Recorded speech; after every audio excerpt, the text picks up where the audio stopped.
Thank you everyone for joining us. Just to introduce myself briefly before we get started on the topic of deadlock or power shift, exploring possibilities of a growth wave and a greater convergence with traditional markets. My name is Salim and I'll be the moderator in this webinar. I'm a business development manager for the APAC team and the OKX institutional team. And I'm based in Hong Kong, and we'll just kick off with brief introductions of each panelist. So Jay, can we start with you first? Could you introduce yourself? Sure.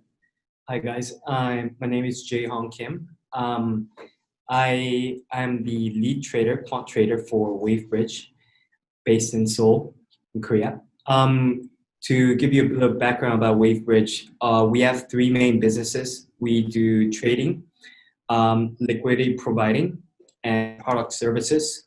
And we serve a lot of clients all around the world. And so basically our main goal is to expand crypto as much as possible globally and here in Korea. Great. And Danny, can we hear a brief introduction from you? Yeah, sure. Hi, I'm Danny. I am CEO and co-founder here at 8Blocks. We are a quantitative trading firm based in Hong Kong with focus on market making for cryptocurrencies. We provide liquidity for all types of crypto assets, including spot, futures, and options. Currently, we trade over 10 figures per month across major crypto exchanges, including OKX. Great. Justin, thanks for joining us. Can you introduce yourself? Sure. So my name is Justin. I'm also based in Hong Kong. And currently I work at DigiNext as I'm in charge of sales essentially for our different services. And to give an overview, DigiNext offers financial services for crypto investors or investors that would be looking to get into crypto.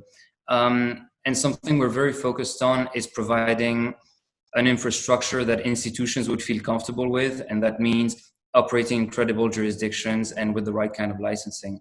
So to just give a few examples, we've got custody solutions based out of London, getting licensed under the FCA, asset management services in Geneva, an OTC desk in Dubai, and then we also have offices here in Hong Kong and in Singapore for trading tools and trading platforms. That's it. Great, sounds interesting. And lastly, we have Benjamin Roth. Ben, can you introduce yourself briefly? Yeah, hi everyone. I'm Ben, Global Head of Trading and co-founder here at Kinetic Trading. We're a high-frequency trading firm headquartered in Hong Kong, like a couple of the other guys on the panel, focused entirely on cryptocurrency as an asset class. That's the only asset class we trade at the moment. Our business spun out of the Kinetic Group, which was a broader kind of crypto banking / financial services business. We were the prop trading business within Kinetic Group, and now we are a standalone business. We started with 8 people about a year and a half ago. We've now got a team of 22 spread across the globe, mainly software engineers, bunch of traders and business people, but half of our employees are software engineers. We trade the full gamut of products in the crypto space, so spot, swaps, options, futures. We do around $400 to $600 million a day in volume across about a dozen exchanges, including OKX. We also have a structured products business as well, where we offer a variety of yield, protection, and participation structures for high net worth individuals, family offices, and other institutional investors. Great. So thanks guys for introducing yourselves. So we're going to just generally kick off with what's going on with the BTC price level nowadays. And today we hit 11,000 USD price level. And I just wanted to hear what your take is in regards to sudden surge of price volatility in the current week and the previous week. And maybe it heralds longer term market changes, as in the market has been quite stagnant in the past month or two. And will we see a different pattern emerging, or will we see the market reverting back to a deadlock? So this will be the first question. And Jay, I know that you're a lead quant trader at WaveBridge. Do you have any opinion about the current situation? Like, what is your take on the BTC price levels nowadays? Sure. So, I mean, as you mentioned, we have most recently observed historically low volatility and volume levels since the Corona crash, and has stalled the markets for some time until a week ago when we started observing pretty sharp gains, right? The most recent surge we from our analysis we have associated to cumulative increase of money flow into exchanges as well as the exponential rise of DeFi, which in turn has increased demand for Ethereum and ERC tokens. In terms of crypto derivatives, we've seen that volumes have nearly doubled since last year, and we see it as a positive sign that the market is further maturing. We could also recently have seen favorable regulatory announcements, which can only be good news for crypto, right? And I guess in terms of what this means for the foreseeable future, an increase in volatility leads to an increase in volume. Thus, this only means more opportunities for new entrants in the market or even further larger institutions going forward. And in our opinion, overall, an increase in volatility shouldn't be looked upon as an issue, but an opportunity to mature. And Ben, as a high frequency trading firm's global head of trading, like what is your take on the overall pattern in the market so far? Yeah, I'm going to agree with Jay. It's good to be out of that range that we seem to be stuck in forever, between kind of low nines and high nines in terms of Bitcoin at least. It was kind of led, I guess, by Ethereum, which itself was somewhat led by the rise of DeFi, which I think we're going to talk about later in the panel. Quite interesting. I have a lot of thoughts around that. There was a significant kind of consolidation in that range, and there was, people were broadly looking at that 10,300, 10,400 area as resistance, which once we got through it, we kind of unsurprisingly shot up another 10%. Right. Wouldn't surprise. What I'm expecting going forward is overall I'm bullish. The one caveat is that kind of everyone's bullish. What typically happens in that kind of environment is even if you get more money coming into the space, you're going to get some fairly sharp reversals. There's a lot of people that are probably a bit late to the rally, and a lot of weak hands will capitulate. We've already kind of seen that in the last couple of days with the market will kind of grind higher and then all of a sudden fall 5% in the space of 1 5-minute candle. I expect more of that going forward, which for us is great. As a high frequency firm, they're the conditions that we enjoy. And I think a rising market on higher volumes and higher volatility is kind of the perfect storm for everyone. Most people make money. You see higher volumes, which brings more entrants into the space. You're seeing favorable regulatory climate that Jay mentioned as well, with the comptroller of the US now allowing US banks to custody crypto. So I think there's a lot of tailwinds there, but I'd be cautious that if you're a weak hand, be careful with the amount of leverage that you deploy, because it probably will be volatile. I see. And Danny, I'd like to hear your opinion as well regarding the price levels in the market this week. What is your take on the general crypto derivatives trading this week, and what do you foresee for the coming weeks so far? Yeah, so as a high frequency trading firm as well, kind of echo what Ben is saying. Over the past month or so, we have seen the BTC price pretty stable around the $9,000. And as we have seen on Twitter, people have been saying, "Oh, implied volatility at all-time low, realized volatility is at all-time low." But over the past week or so, BTC have gone up like 20%. So, and the volatility is also been like 20-30 points from the the low 30-40 range. So over the next month or two, I think the volatility is now in line with what I expect. I don't expect it to actually go much higher. If you look at the options market on OKEX, for example, The 1 month volatility, came close to what the realized 3 months volatility is roughly. So I don't think volatility will go higher at this point. Will we see that volatility be as high as we've seen on March 12th? I think it's possible, but I think it would be unlikely.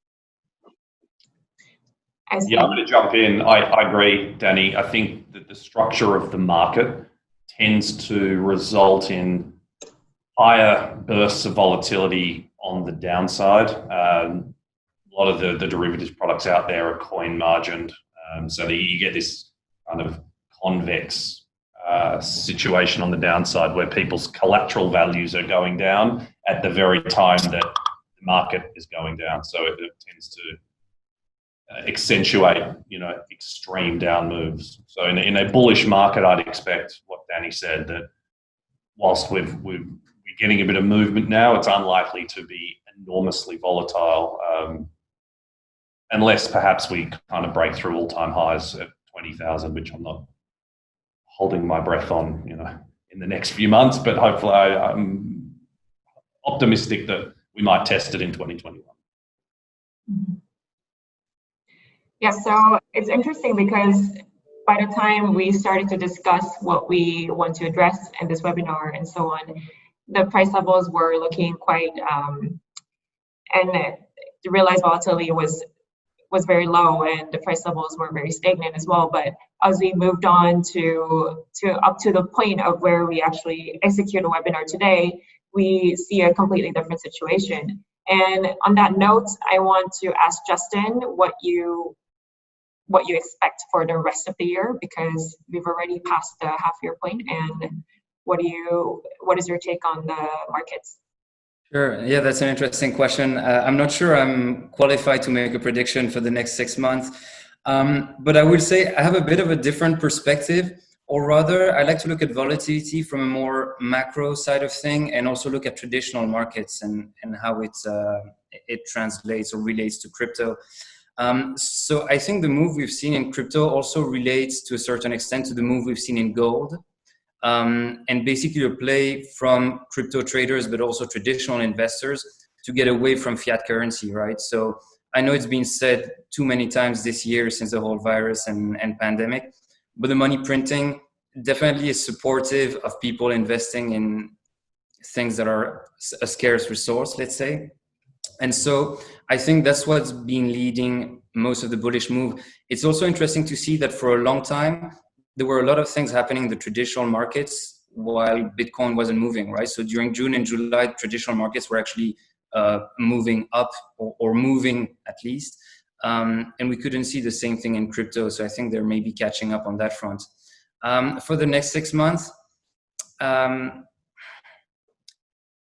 I think we're all biased because we're all working in crypto.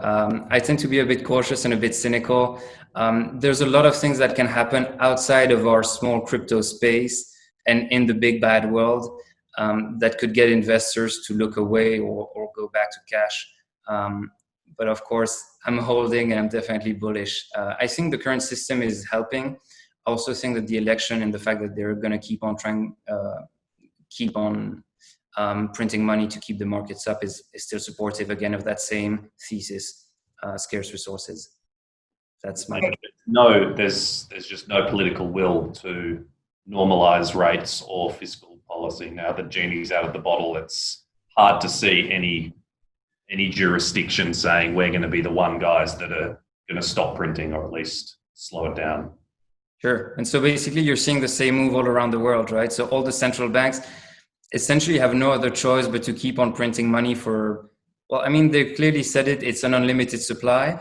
And on a personal basis, I would say I've never heard as many people ask about or question the value of fiat currency or ask me about cryptocurrencies than when we got all those announcements in Japan, in Australia, in Europe, and in the US about basically flooding the market with cash.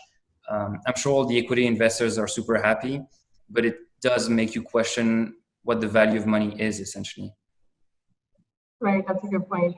And Justin, it's interesting that you point out how crypto is sort of being reactive in the price moves in the traditional markets, which is a different perspective from what we addressed so far. And on that point, I want to move the discussion on further and talk a little bit in depth over DeFi. We see a DeFi boom in 2020, and in the first half of the year, we already see two multi-billion and USD projects coming up, and one of them is, of course, Compound. And I want to just throw a question out there, like which part of the DeFi boom do all of you see is a bit undervalued, and which part of it is, as many people say, like a bubble? Like what part is overrated, and which aspects of the industry can move on further, that can evolve further? So I will just throw the question out there, and I'd like to start with Jay, if you have any opinion on this. Sure. I guess I mostly believe that the overall value of a DeFi platform lies on the usage and the amount of volume it's generating. So like you mentioned, Compound right now, it's one of the top two ones. MakerDAO naturally, because it's generating DAI based on the vaults that it has. But however, we do see that there are some imbalances within the market itself and with the other players. Most recently, various platforms have experienced large inflows and outflows due to new players coming in with different APYs. And thus, we believe that the stability of a platform is the greatest value and the key factor that someone should take into consideration. Right. I guess overall, the lending and borrowing markets have been highly leveraging itself. Thus, it's giving the market an impression of large expansion. However, we like to take a cautious approach on that. Further on, we do see that areas where growth can be expected within the liquidity pools or the derivatives, like for example, there's this one platform where you can hedge your ERC20 tokens that are being given to governments, like for example, the CompCoin. And we like to compare to the traditional OTC markets, which naturally are extremely large. And we see great potential for those type of markets here in crypto. Right. And do you see anything particular about the Korean DeFi space, or anything interesting that you find are different from the other global markets that are out there right now? I guess Korean DeFi markets haven't been as active as before. Mm-hmm. Recently, there has been a project by the Terra Foundation where they've just announced a new DeFi platform. And so definitely it's an area where we are exploring and we would like to take into consideration. However, like I said before, the usage, the volume is one of the main factors for us to be able to consider it. And I guess the stability of the platform is one of the biggest issues the biggest risks that we would consider when deciding to use a platform. Right. I see. Anyone have anything else to add on the matter? Yeah, I think when thinking about DeFi, it's helpful to separate kind of the product protocol from the token. So I think, it's obviously a super interesting space for everybody, right? Like the idea that you can avoid using a central counterparty, and kind of disintermediate the entire borrowing and lending space is certainly something that piques everybody's interest. And I guess the guys who have, I suppose, cracked it, and it's a bit of a game changer, is Comp and Aave. The whole pooling of resources seems to be a bit of a game changer here. So the non-peer-to-peer model and the pooling of resources, the algorithmically driven APYs, and the engagement with the community by handing out the tokens. to users, to people engaging with the platform. I think that the growth we've seen thus far is somewhat artificial because of that. So you've given people the incentive to effectively trade at a loss. So you can go onto these platforms and yield farm and borrow and lend and in this cascading kind of pyramid, and taking a loss every time, but your loss is lower than the freebies that you're given by the protocol. So it's likely that's going to slow down as and another thing is people talk about the amount supplied on the platform. I think there's going to be no problem with the supply side, because there's a number of people holding crypto that are earning zero yield on it, or are earning a small yield lending out peer-to-peer to somebody who will just say, okay, I can earn the same yield, or if somebody's earning no yield, they can earn more yield just by putting it into these protocols. So the supply side is going to keep growing. I question the demand side, whether the demand side will keep up. So you may end up with some seriously low APYs once this whole kind of early, which is fine. It's a healthy kind of price discovery process.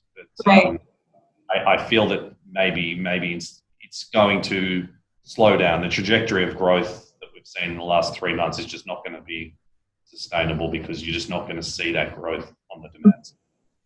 And in regards to comp and the growing, the lending market, growing crypto lending markets, I just wanted to ask you, do you think the industry is containing this growth well, or because many people worry about possible crypto credit bubble forming, like in the traditional markets back in the past, and people are questioning, what are we doing to contain this? Because at the end, the cost will be shared by everyone. So what is your take on the role of exchanges, for example, or different types of trading platforms in terms of peer-to-peer lending markets, and what is your perspective on this in general?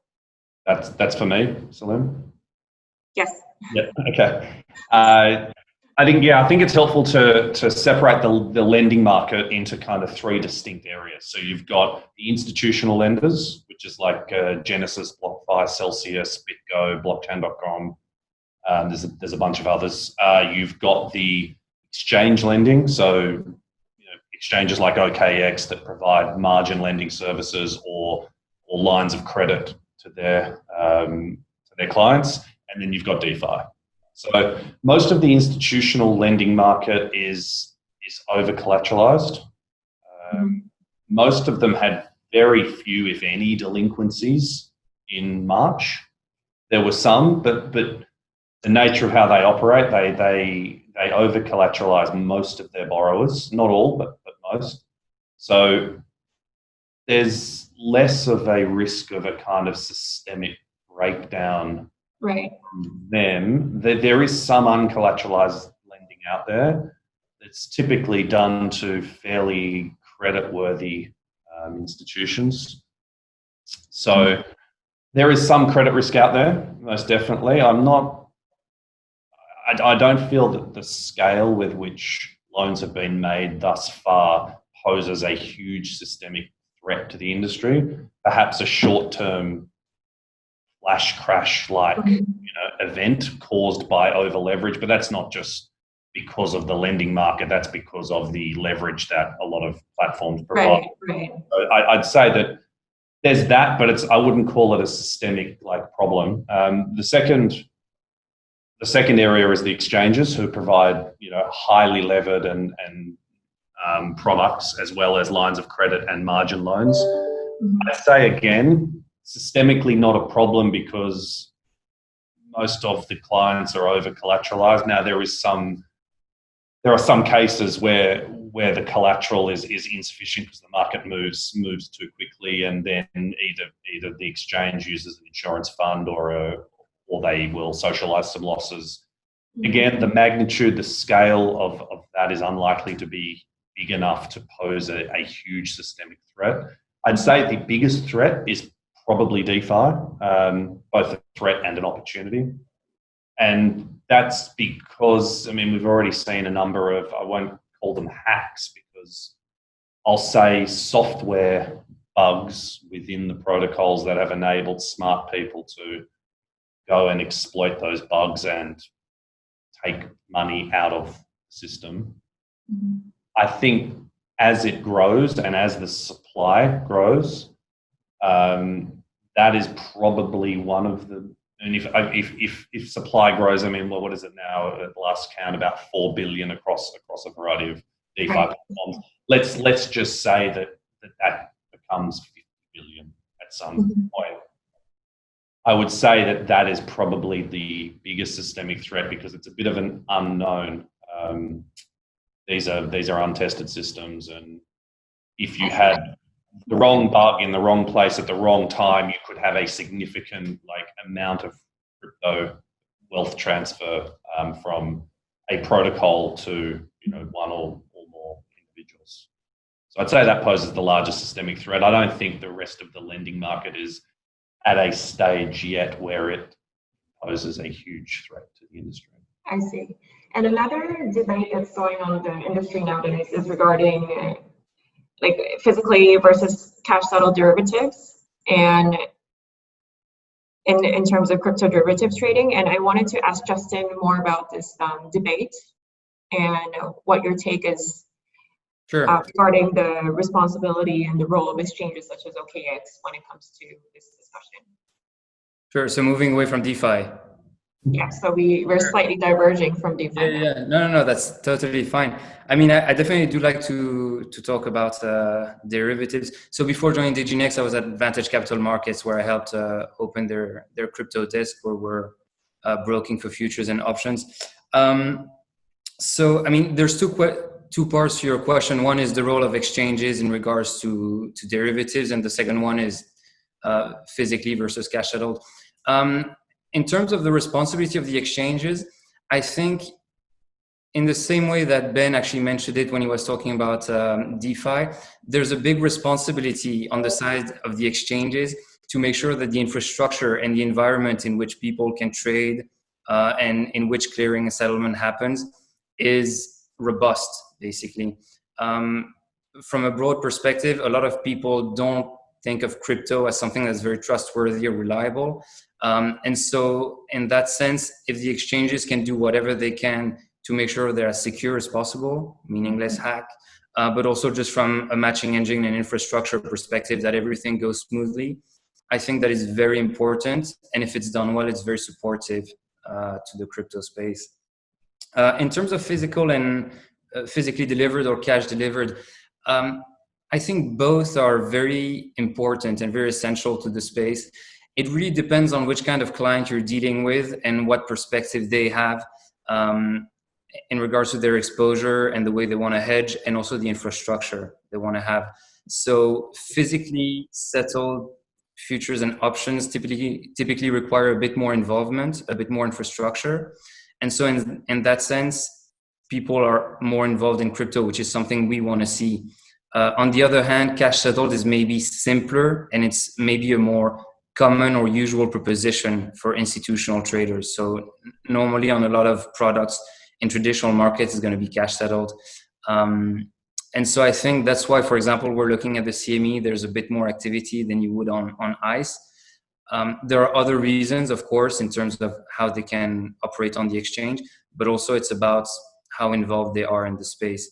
I think both are valid, and it's just about getting the right people with the right product, basically.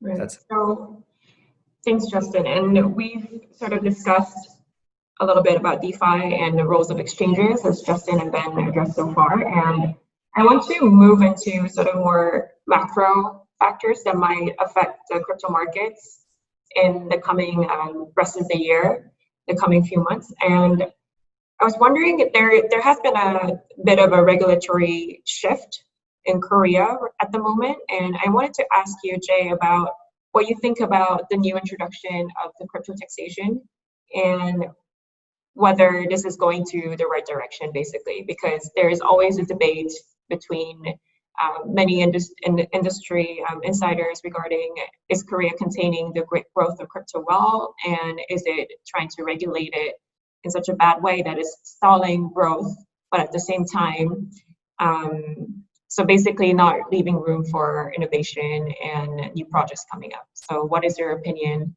on the current regulatory environment in Korea? Sure. Thanks. So I guess the most recent crypto tax states that there will be a 20% income tax on any income generated from crypto, which is on par with other assets. Now, although this may seem like negative news for new consumers, for most consumers, we believe that it's a major win for institutions, mostly due to now crypto being accepted as a traded good. It will also allow larger institutions to trade crypto. And if we look at previous implementations of taxes, like in the US, it's regulated per state, and in Singapore, it's accepted as a commodity, and Singapore has become a large hub for crypto, right? And so now in regards to Korea, I guess large corporations have previously attempted their own implementations of blockchain technology as a payment system and are in the stages of implementing tokens for payments. Thus, we can only expect larger interest from other players as well. Now, the gray areas that are not included within the law will be money laundering and fraud, where foreign undisclosed accounts, say on an exchange outside of Korea, may be hard to trace, while fraud itself is still an ongoing issue within crypto, though not as much as a few years ago, right? So overall, I guess in South Korea itself has come out with some clarity with its stance on crypto, which we believe is quite positive. And now it's up to the larger players out there to decide if crypto is an asset they're willing to take upon their books. Right. If I can just jump in also on this point, I mean, I just want to echo Jay's point. Is I think in the crypto space we're always a bit bipolar in the sense that there are the core of the crypto space, which is the cyberpunks who want to be as far away as possible from regulation and government intervention. And then there's, of course, the desire of seeing more people involved in the space and more flows coming into the market. Unfortunately, for the second part, we definitely do need more regulation. So if you ever want to get big players involved in the crypto space, you need clarity in terms of regulation and the framework of operation. And so, I mean, at DigiNext, we definitely have that perspective because we're more on the compliant and secure side. But you have to suffer a bit for the cyberpunks and the anti-government people and say, if you want this asset to grow, you still need the kind of regulation. For example, Korea did the tax. I think Russia very recently also clarified that cryptocurrencies would be seen as property, which was also something that was a win from the regulatory standpoint. And so that helps the space actually, even if we might not enjoy it initially. That's it. Yeah, I think that summarizes the current situation in Korea quite well, because people are excited to get recognition, because what is missing when it comes to crypto in many countries is that it's universal, but it doesn't have much recognition as an asset. And I think many industry players are glad that more governments are seeing it as an asset, but at the same time they have a hard time discovering the ways of containing the growth in the industry and containing the different developments in the industry. And just to move on from this point and these patterns that we see in South Korea and in APAC, I just want to address the elephant in the room and talk about the US elections and how that's going to affect the price moves and the overall market in the future. And I want to ask Danny about this one. And what is your take on how this will affect price movements in BTC and ETH? And will it really affect the market capitalization and the crypto markets overall greatly? What is your opinion on this one? Yeah, sure. Yeah, so the U.S. election.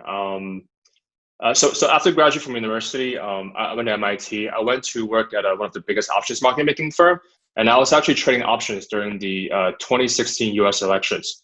So I've seen how they price binary events like this one in the options market. So what happens is, depending on who's going to win the election, the market could potentially gap up or down many points. With this election, there is going to be even more uncertainty because of how polarized things have become in the news. Some polls are saying that Trump is behind by 20 points, but as you've seen in the previous election, poll data can be very inaccurate, and also there could be a silent majority that, as you've seen in the previous election.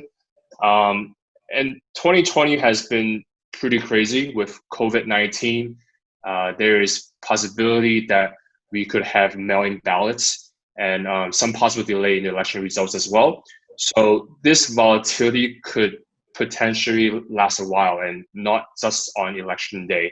And when price move a lot in the traditional markets, as we have seen in the previous months, it correlates a lot with BTC price on big moves. So as I'll expect the similar volatility would happen in the crypto markets.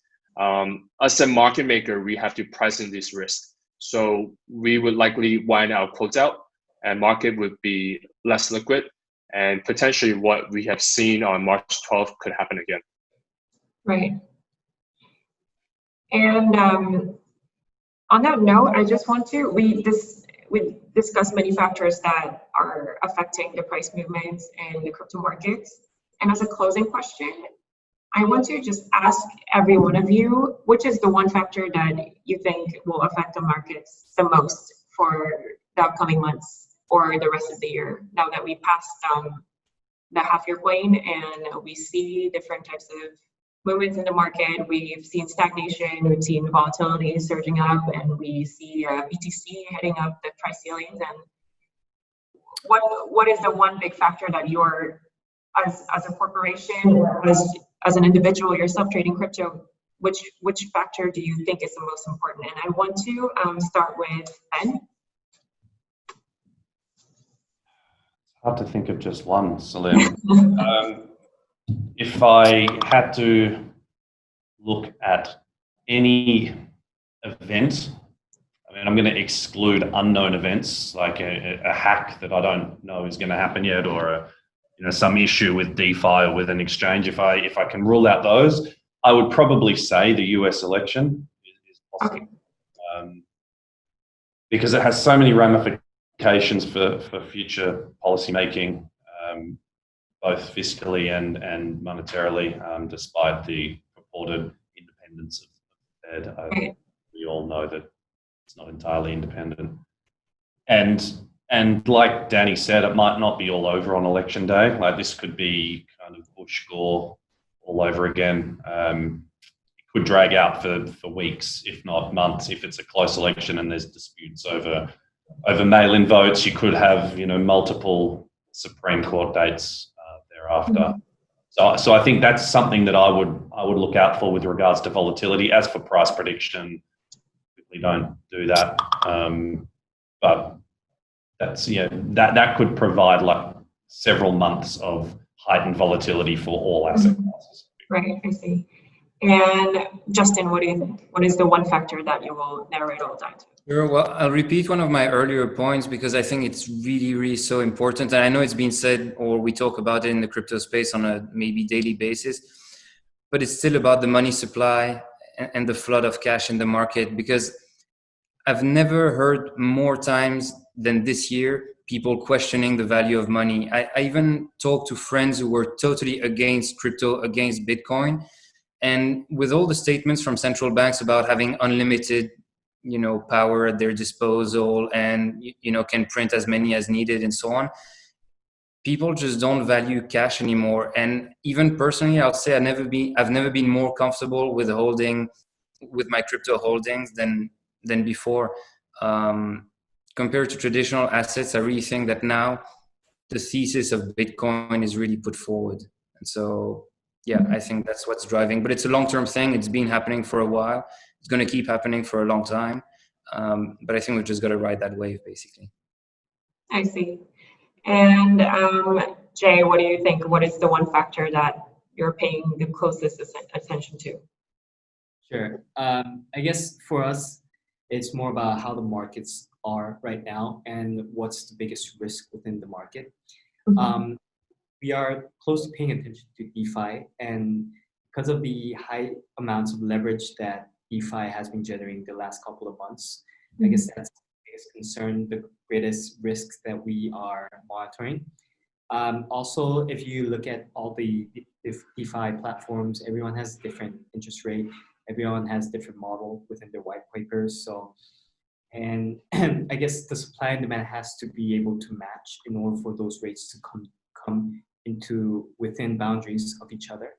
But unless those boundaries aren't reached and the leveraging keeps increasing, I guess the risk keeps increasing, right? And the only way for this risk to be consolidated is for new players to come in, and the risk has to be diluted more into different players. So that's, I guess, some of the scenarios we're looking at. Yeah, I see definitely nobody questions like the industry is growing, but it's more the question of how sustainable it is and how the overall market can contain it, the growth of DeFi. And this is, I think, the biggest debates that is going on in the industry right now. And thanks, Jay. And over to you again, Danny. What is the biggest factor that you think will affect the crypto industry? Yeah, I will have to agree with Jay here. At least in the short term, I think DeFi it's a huge factor, at least in the short term, and maybe it's undervalued. In the long term, maybe it's hard to say right now, but it's definitely a very interesting, exciting space. There's a lot to learn about. But if you look on Google Trends, there hasn't been so many people looking this up yet. So I believe we're still very early in the DeFi boom. And when it starts to cover the news, and I think it's starting to get covered on places like Bloomberg, we can potentially see something similar to like 2017 ICO markets, where people really FOMO, and then things can be super overvalued, 10x or even 100x. So that's something that I'm definitely looking into. Right. I really hope that there is a shift in how we understand crypto overall with these patterns and with these factors affecting the markets, because as I mentioned before, and what I think many of your answers and opinions boil down to is that the universality of crypto is one of the strength points of the industry, but at the same time, acceptability is still lacking, and we see how different governments are tackling the issue, how they're trying to see it as an asset, and we see the rise of DeFi, but how much part of the public, like, do they really understand like what is going on in the markets? Like, this is, I have people asking me, why is BTC going up? Why is ETH going up? But they don't really understand the dynamics in the industry. And I really hope that it'll change for the better for the rest of the year. And more people will try to understand what's going on in the DeFi space and what's the difference between DeFi and CeFi and questions like this, and the acceptability of crypto and digital assets in general will be on a greater scale. And I think this is one positive change I want to see for the rest of the year. So thank you everyone for joining today. I've had a really interesting time, and I think it's to hear from everyone again is very good in these times, and to see your faces again. So thank you everyone for joining, and any last thoughts or comments that you would like to share? No, just thank you for having us. It was really an enjoyable webinar. Yeah, thank you, Salim. OKX. Thank you very much. Yeah, thanks for having us. Thank you. Keep in touch. Bye everyone. Bye. Bye.